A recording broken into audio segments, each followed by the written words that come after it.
सक्कड़ खबर, बेखौफजुमा बेबाक अंदाज। आज तक जो महिलाओं की सशक्तिकरण की बात होती है वो ज़्यादातर पब्लिसिटी और कागज़ों में और चुनाव के समय, इलेक्शन के समय ऊपर आती है, उभरती है। जब महिला राजनीति में पूरी तरह से भागीदार बनेगी तब उसका ट्रांसलेशन सिर्फ पब्लिसिटी, सिर्फ कागजी बातों, सिर्फ ऐलानों से जाकर एक्चुअली ज़मीन पे होगा। इसकी शुरुआत पंचायती राज में कांग्रेस पार्टी द्वारा जो 33% आरक्षण था उससे इसकी शुरुआत हुई। कांग्रेस पार्टी ने देश को पहली महिला प्रधानमंत्री दी। उत्तर प्रदेश में सुचेता कृपलानी जी यहाँ की पहली महिला मुख्यमंत्री भी रही, वह भी कांग्रेस पार्टी की थी।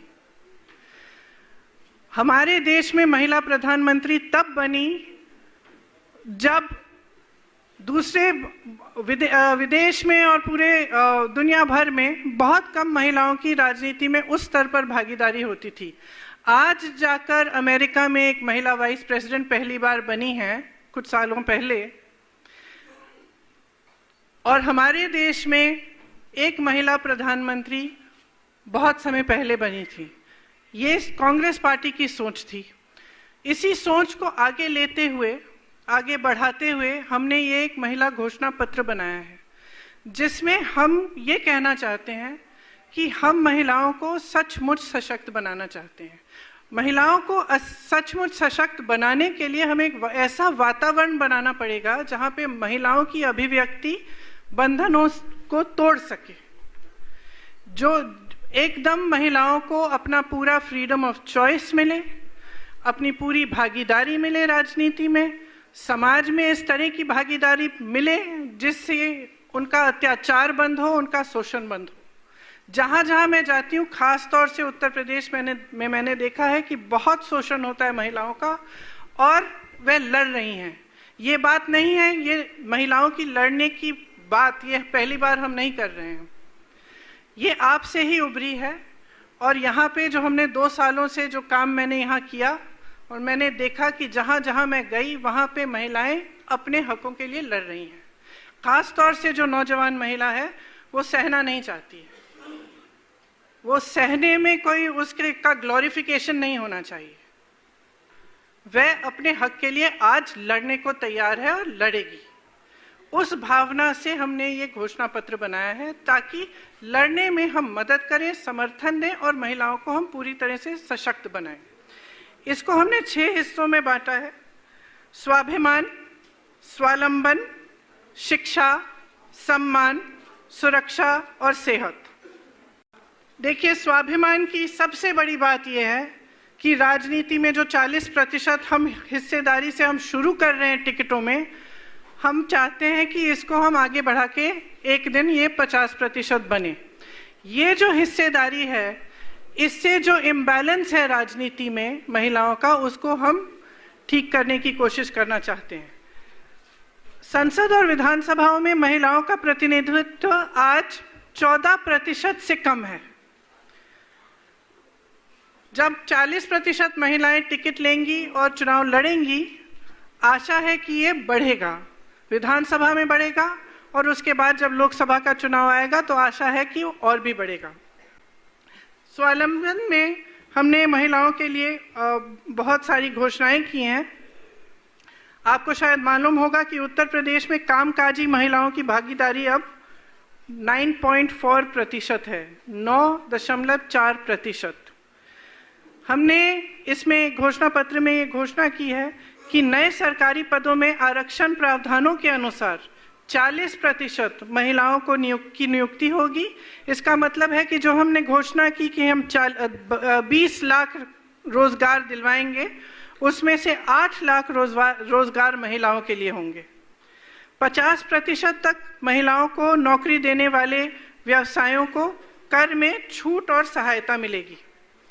महिलाओं द्वारा संचालित छोटे व्यवसायों को सस्ता ऋणों और टैक्स रिफंड हेतु फंड मिलेंगे। कामकाजी महिलाओं के लिए 25 शहरों में सुरक्षित और नवीनतम सुविधाओं वाले छात्रावास बनाए जाएंगे उनके लिए।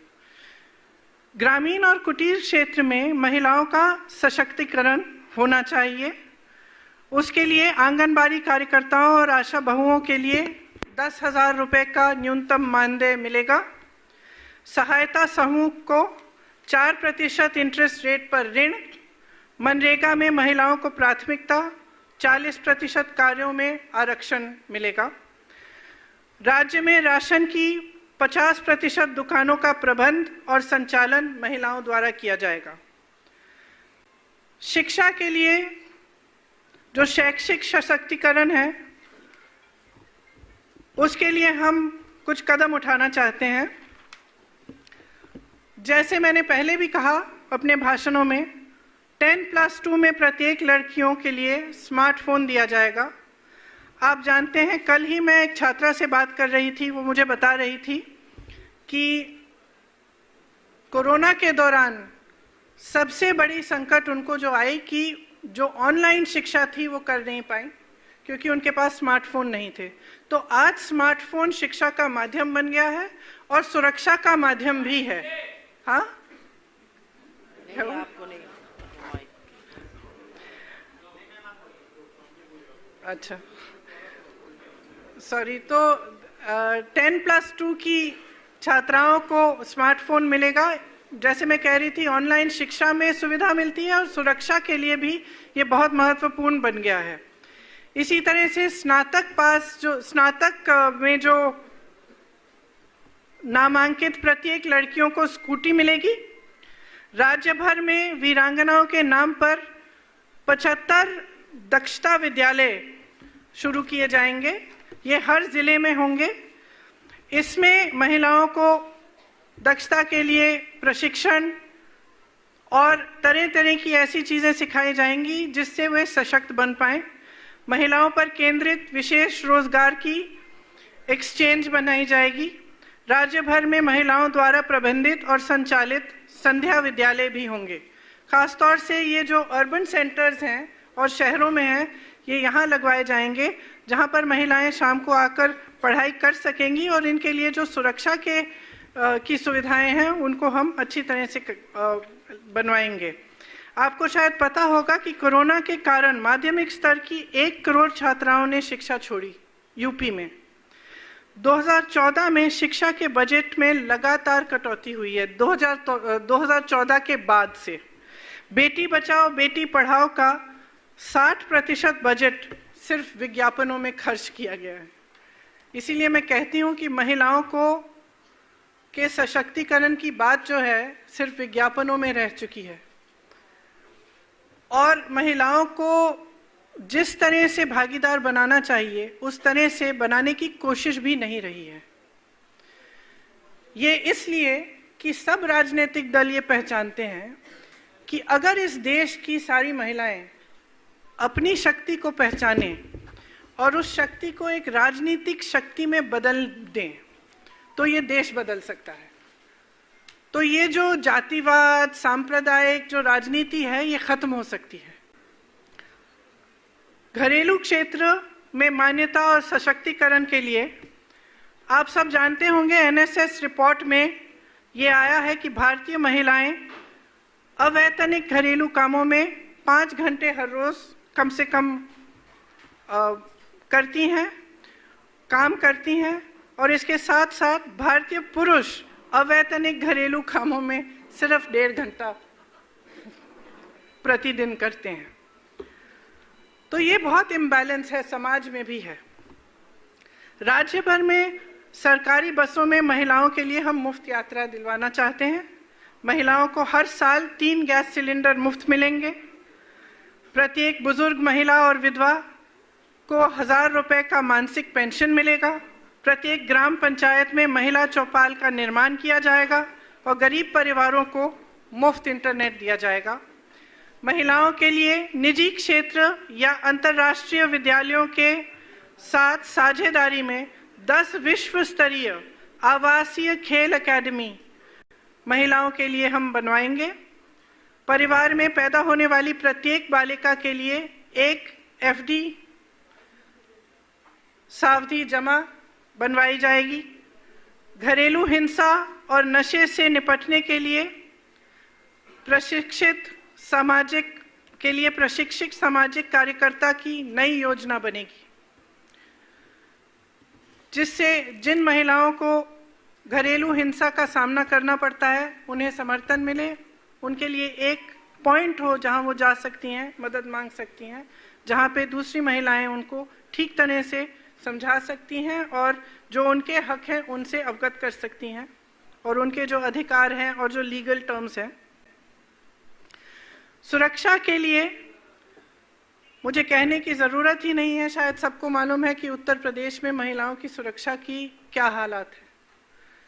यहाँ पे एक ऐसा दिन नहीं बीतता जहाँ कोई महिला मेरे पास आती है और मुझे कहती है कि उसके साथ कितना अत्याचार हुआ है और कितना शोषण हुआ है। एक दिन नहीं बीतता, हर रोज़ कोई ना कोई आके कहता है कि मेरे साथ ये हुआ है। ना प्रशासन से मदद मिल रही है, ना पुलिस से मिल रही है।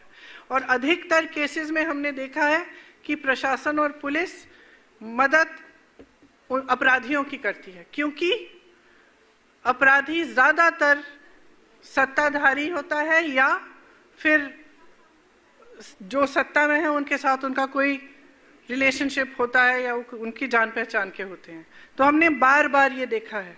तो हम चाहते हैं कि महिला सुरक्षा के लिए कुछ ऐसे स्टेप्स लिए जाएं जिससे ये चीज़ें, इनमें सख्ती आए। उसके लिए पुलिस बल में 25% महिलाओं को नौकरियां देने का हमने घोषणा की है और हर थाने में महिला कांस्टेबल होनी चाहिए। बलात्कार जैसे अपराध की शिकायत के 10 दिन में यदि अत्याचार अधिनियम की धारा 4 का पालन न हो तो अधिकारी के निलंबन का एक कानून बनाया जाएगा, क्योंकि हमने ज़्यादातर केस ऐसे देखे हैं जहां पे FIR दर्ज नहीं किया जा रहा है क्योंकि साठगांठ होती है, या फिर जैसे मैंने कहा जिसने अत्याचार किया है उसका सत्ता के साथ कोई एक्सेस होता है तो पुलिस FIR दर्ज नहीं करती। तो इसमें हम चाहते हैं कि एक कानून बनाया जाए कि ऐसे केसेस जो हैं इसमें अगर किसी ने FIR दर्ज नहीं किया तो उसके खिलाफ कार्रवाई की जाएगी। घरेलू हिंसा और नशे के लिए मैंने पहले ही कहा। सुरक्षा के लिए और विशेष अधिकार प्राप्त आयोग का गठन, जिसमें 6 महिलाएं होंगी, 2 न्यायाधीश, 2 सामाजिक कार्यकर्ता और 2 सरकारी अधिकारी। ये पीड़िता और परिवार के आरोपी या प्रशासन द्वारा शोषण और डराने धमकाने जैसे मामलों में कार्रवाई करेंगी। हर जिले में महिला पीड़ितों के लिए मुफ्त कानूनी सहायता हेतु 3 सदस्यीय विशेष कानूनी प्रकोष्ठ का गठन किया जाएगा। तो हर जिला में एक ऐसा प्रकोष्ठ होगा, हर जिले में, जहां आपको कानूनी सहायता मुफ्त मिल सके और आपको कानूनी सलाह मिल सके अगर आप पर इस तरह के अत्याचार किए गए हैं। सेहत के लिए जैसे हमने पहले भी ऐलान किया है, कोई भी बीमारी हो तो 10 लाख रुपए तक सरकारी इलाज मुफ्त किया जाएगा। इसके साथ साथ ग्रामीण और शहरी क्षेत्रों में नए स्वास्थ्य केंद्र खोले जाएंगे। PHC और CHC को मजबूत किया जाने के लिए अस्पतालों, विश्वविद्यालयों और विद्यालयों में मासिक धर्म से संबंधित वस्तुओं और दवाओं की मुफ्त आपूर्ति होगी। महिलाओं को स्वास्थ्य संबंधी चिकित्सा के लिए प्रत्येक PHC में एक अलग महिलाओं द्वारा संचालित स्वास्थ्य शक्ति केंद्र दिया जाएगा, बनाया जाएगा खास महिलाओं के लिए, जहां पे सिर्फ महिला उसको संचालित करेंगी और वहां महिला डॉक्टर भी उपलब्ध होंगी। तो ये स्वास्थ्य के लिए थी।